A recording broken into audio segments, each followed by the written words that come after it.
My ex's new wife tried to steal my children. Then my daughter's secret journal changed everything. I never thought I'd be here standing in this sterile corridor outside family courtroom 4, my heart hammering against my ribs like it's trying to escape.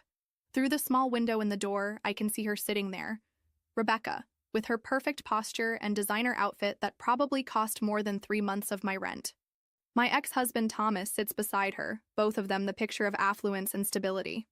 The fluorescent lights above me flicker, casting shadows across the linoleum floor. I pull my secondhand blazer tighter around my shoulders, feeling the frayed thread at the cuff brush against my wrist. The blazer belonged to my sister.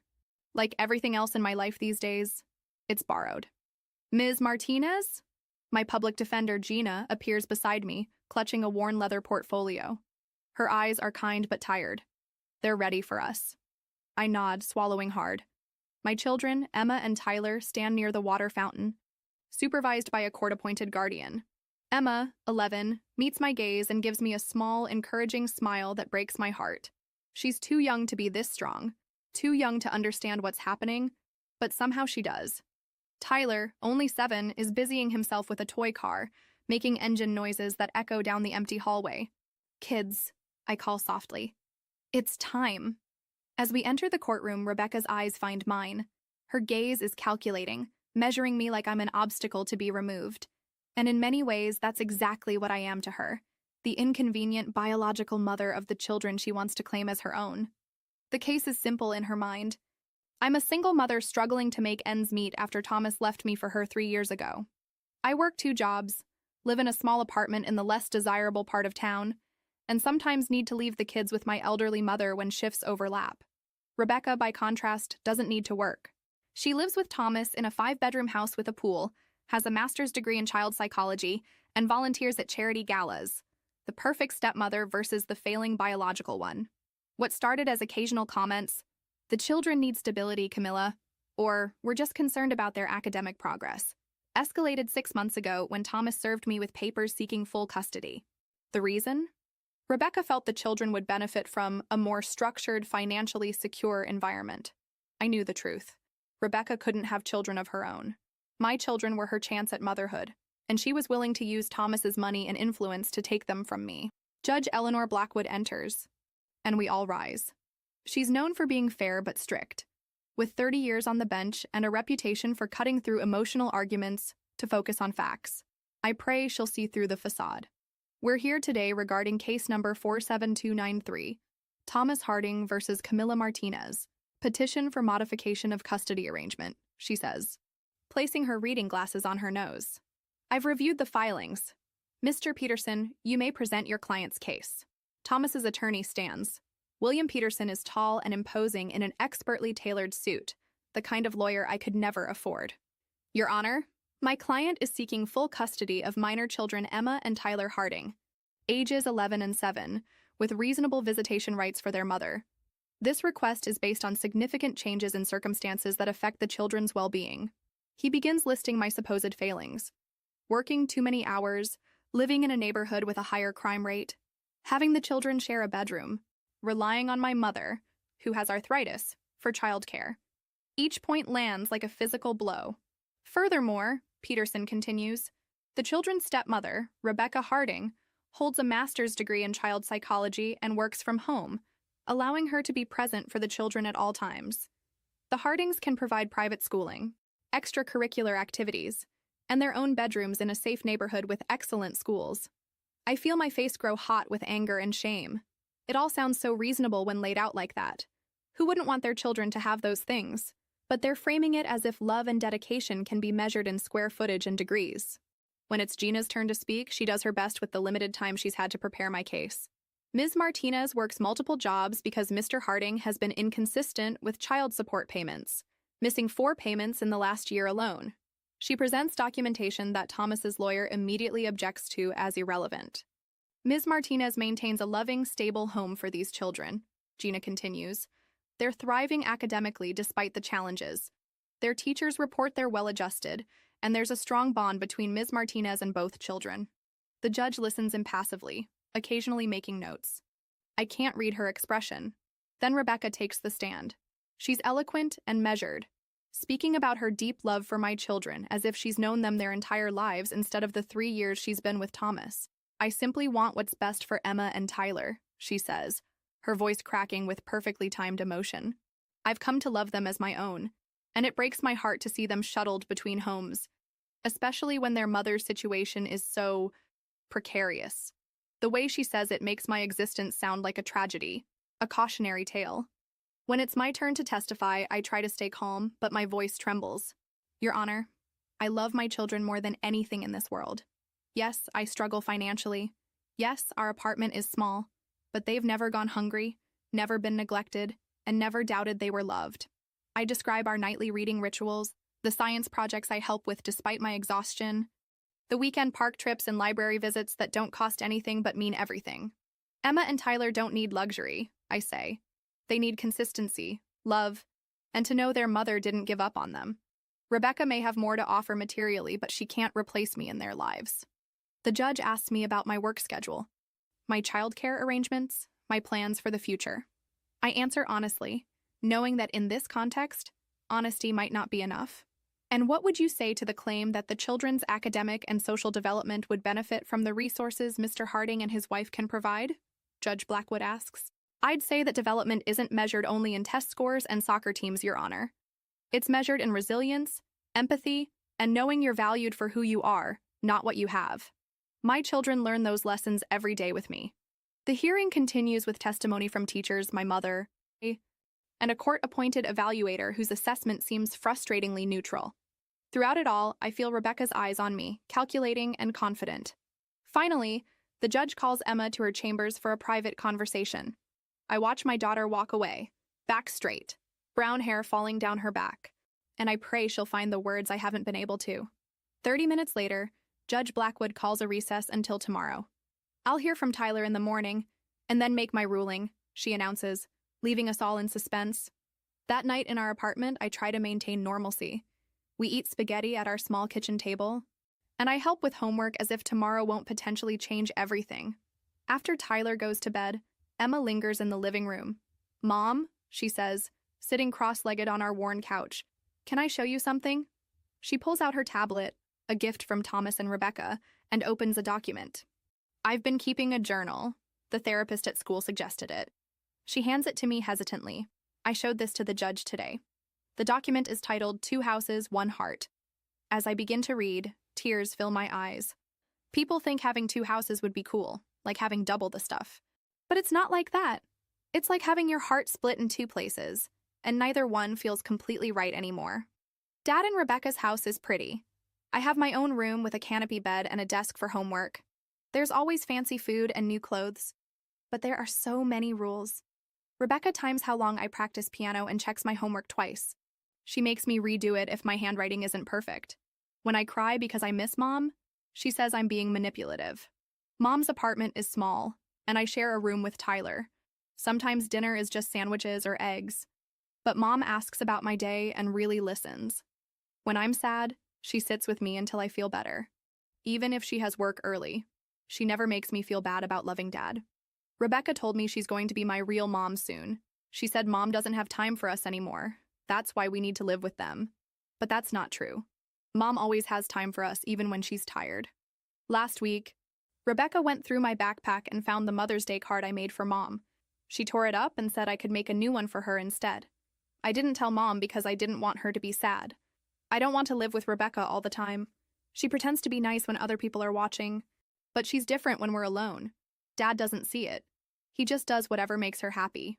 The journal continues for several pages, detailing small cruelties and manipulations I had no idea about. Emma watching me read, her eyes anxious. Why didn't you tell me? I ask, pulling her close. I didn't want to make things worse, she whispers. Rebecca said if I complained, they'd make sure we never saw you again. That night, I barely sleep. Emma's journal reveals a side of Rebecca I'd suspected but couldn't prove. Someone calculating and manipulative, using my children as pawns in her quest to create the perfect family. But would the judge believe the words of an 11-year-old girl over the polished testimony of a woman with credentials and resources? The next morning, we return to court. Tyler speaks with the judge, and though he's too young to articulate his feelings the way Emma did, he makes it clear he doesn't want to leave me. As we await the judge's decision, Rebecca approaches me in the hallway while Thomas speaks with his lawyer. Her smile is tight, her voice low enough that only I can hear. "You know you're going to lose, don't you?" she says. "Even if we don't get full custody today, we'll keep coming back until we do. Thomas will spend whatever it takes. How long can you keep fighting with your waitress salary?" "As long as I have breath in my body," I reply, meeting her gaze steadily. "They're going to be my children eventually," she continues. "I can give them everything you can't. It's just a matter of time. They'll never be yours, Rebecca. Not in the ways that matter." Her facade cracks just slightly, revealing the anger beneath. We'll see about that. When court reconvenes, Judge Blackwood looks more solemn than before. She adjusts her glasses, reviews her notes, and then addresses the courtroom.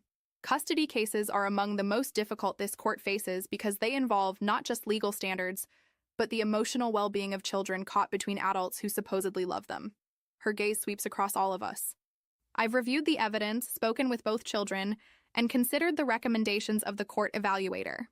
My heart pounds so loudly I can barely hear her next words. Mr. Harding presents a compelling case regarding financial stability and resources. However, this court doesn't measure parental fitness in dollars and square footage. What concerns me deeply are the behaviors described by Emma Harding in her journal and our private conversation. Behaviors that suggest Mrs. Rebecca Harding has engaged in parental alienation and emotional manipulation of the children. Rebecca's face goes pale. Thomas looks at her in confusion. Furthermore, the judge continues, I find Mr. Harding's inconsistent child support payments troubling, especially given his financial means. It suggests a pattern of using economic leverage to undermine Ms. Martinez's ability to provide for the children. She shuffles her papers. This court finds that it is in the best interest of Emma and Tyler Harding to remain in the primary physical custody of their mother, Camila Martinez. Mr. Harding will maintain his current visitation schedule but will be required to attend co-parenting counseling with Ms. Martinez. Mrs. Rebecca Harding is ordered to attend therapeutic sessions with the children supervised by a court-appointed therapist to address the concerning dynamics reported. Relief floods through me so intensely that I almost miss her final words. Additionally, Mr. Harding is ordered to pay all outstanding child support within 30 days and to increase monthly payments in accordance with the updated schedule provided to counsel. This court will retain jurisdiction and review the case in 6 months. She bangs her gavel. We're adjourned. Thomas looks stunned. Rebecca's carefully constructed mask has completely fallen away, revealing naked fury. She grabs her purse and storms out without a word to anyone, not even Thomas. My children run to me, and I hold them tightly, still not quite believing that we've won. At least for now. Gina squeezes my shoulder. Emma's journal made all the difference, she whispers. The judge told me she's referring Rebecca's behavior to the custody evaluator for further investigation. That evening, our small apartment feels like the safest, warmest place in the world.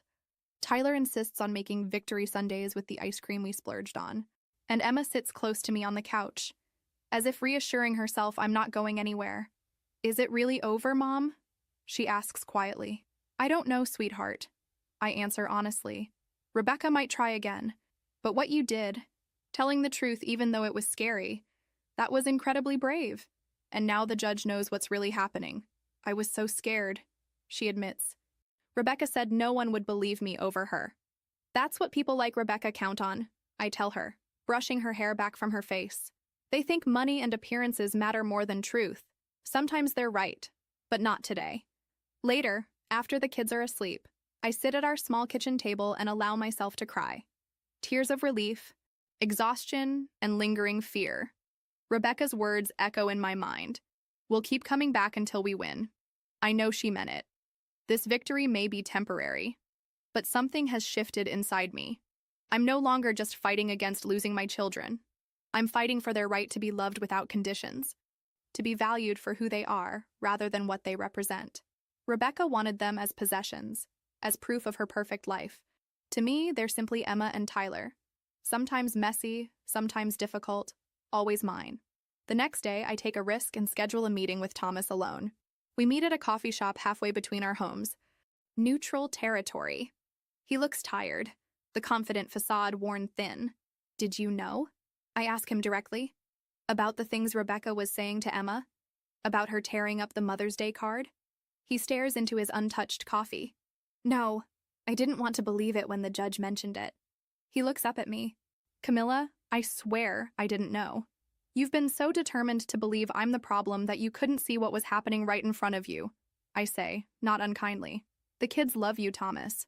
But they're afraid of disappointing Rebecca, and that's creating a toxic environment. She just wants to be a good mother to them, he says. But the words sound hollow even to him. No, she wants to replace me. There's a difference. He's quiet for a long moment. I don't know what to do, he finally admits. I love her, but if what Emma said is true, start by really listening to your children, I suggest. Not just hearing what you want to hear or what Rebecca tells you they said. Actually listen. When we part, I don't know if anything will change. Thomas has always chosen the path of least resistance, and standing up to Rebecca would be anything but easy. Still, I feel like a small crack has formed in the wall between us. A tiny space where understanding might grow. The following weeks bring unexpected developments. Thomas begins attending the court-mandated co-parenting sessions with genuine effort. Rebecca, on the other hand, grows increasingly distant from the family. She refuses to participate in the therapeutic sessions with the children, then moves out of the house altogether, filing for divorce from Thomas just 3 months after our court hearing. She said if she couldn't have the family she wanted, there was no point, Thomas tells me during a custody exchange. He looks both wounded and relieved. I didn't realize until all this happened how much she was trying to control everything. Me, the kids, our whole life. 6 months later, at the court review, things look very different. Thomas and I present a united co-parenting plan. The children are thriving, no longer caught in a tug of war. Rebecca doesn't even show up for the hearing, having moved to another state to make a fresh start, according to Thomas. As we leave the courthouse, official order in hand, maintaining our joint custody arrangement, I feel something I haven't experienced in years. Peace. Not the absence of struggle. I still work multiple jobs, still live paycheck to paycheck, but the absence of that constant fear that my children might be taken from me. Emma walks beside me, taller now, more confident. Mom, she says as we head to the car, do you think Rebecca ever really loved us? I consider her question carefully. I think she loved the idea of you, of being your mother, of having the perfect family, but loving the real you with all your complications and feelings and needs. I'm not sure she knew how to do that. Emma nods thoughtfully. I'm glad we stayed with you, even if your spaghetti is sometimes mushy. I laugh and put my arm around her shoulders. Hey, I'm getting better. Last time it was only mostly mushy. That night, I add a new entry to my own journal, something I started during the custody battle as a way to process my feelings. Today marks 1 year since Rebecca tried to take my children. 1 year since I stood in that courtroom feeling like everything I valued might be taken away based on my bank account and address. I still struggle. I still worry about money. But I've learned something important through all of this. Wealth isn't measured only in dollars. I am rich in the moments that matter. Tyler's contagious laugh when we have living room dance parties. Emma's thoughtful questions that show how deeply she observes the world. The knowledge that my children feel safe enough with me to be their authentic selves. Rebecca had everything that should have made her happy. Money, status, a beautiful home. But she was chasing something she thought my children could give her, some void they could fill. I hope someday she finds whatever she's looking for. Not for her sake, but because people carrying that kind of emptiness often hurt others in their attempt to fill it. Tonight, our dinner table is covered with art supplies for Emma's school project. The apartment is noisy and cluttered and absolutely perfect. This is wealth, being surrounded by people who see your true self and love you anyway. No court can measure that, and no amount of money can buy it. I close my journal and join my children in the living room, where they're arguing good-naturedly about what movie to watch. Tyler waves me over, saving a spot for me on the couch. Mom, tell Emma we watched her pick last time. Did not, Emma protests, laughing. I settle between them, feeling the warmth of their bodies against mine, the absolute miracle of their presence. How about we compromise? I suggest. As they negotiate, I think about the shadow Rebecca tried to cast over our lives. For a while, it was dark and threatening, making me doubt my own worth as a mother. But shadows only have power in the absence of light. And here, in this small apartment filled with laughter and love and, yes, occasional arguments over movie choices, there is so much light that no shadow, no matter how persistent, could ever truly take hold. Rebecca thought she could replace me by offering material things I couldn't provide. What she never understood was that motherhood isn't a role you can simply step into with the right credentials and resources. It's built day by day, mistake by mistake, love by imperfect love. It's earned in the moments no one sees, midnight fevers and homework frustrations and silent tears wiped away. My children know this, even if they don't have the words for it yet. They know the difference between someone who wants to possess them and someone who would give everything to protect them. They know that love isn't perfect, but it should always be safe. As we finally settle on a movie, a compromise that leaves everyone equally satisfied and dissatisfied, I silently thank Rebecca for teaching us all what really matters. In trying to take my family, she ultimately made us stronger, more united, more certain of what we mean to each other. Some battles leave you weaker, but this one, painful as it was, left us unshakably aware of our worth. Not the worth measured in courtrooms and bank accounts, but the kind that exists in the space between people who choose each other day after day, no matter what.